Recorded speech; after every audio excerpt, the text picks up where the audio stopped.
Hello friends, welcome back to the channel. আপনারা দেখছেন gardening is my piece. আজকে আপনাদের কিছু পিস লিলি প্ল্যান্ট ভ্যারাইটি দেখাবো, যেগুলো বর্ষার সময় অ্যাভেলেবেল বিভিন্ন নার্সারিতেই পাওয়া যায়। তবে মুচিসার দিকে যে নার্সারিগুলো আছে সেখানে গেলে আপনারা সহজেই পেয়ে যাবেন। সেখানে বিশেষ কিছু নার্সারি আছে যেগুলো খুব বড়, সেই ধরনেরতে আপনারা এই কালারফুল যে গার্ডেন প্ল্যান্টগুলো আমি দেখিয়েছি, কালারফুল প্ল্যান্ট নয় ফ্রেন্ডস, কালারফুল যে ফ্লাওয়ারগুলো আছে সেই গাছগুলো আপনারা পেয়ে যাবেন। তবে সবসময় তো সব গাছ পাওয়া যায় না, আপনারা খোঁজ করলে অবশ্যই পেতে পারেন।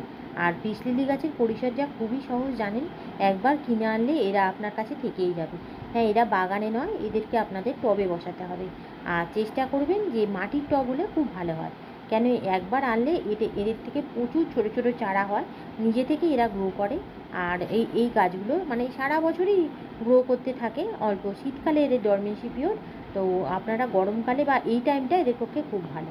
তো ভিডিওটা দেখতে থাকুন, আর প্ল্যান্ট ভ্যারাইটিগুলো কীরকম লাগে কমেন্ট করে জানাবেন। ভালো লাগলে লাইক কমেন্ট শেয়ার, আর প্লিজ আমার পাশে থাকবেন।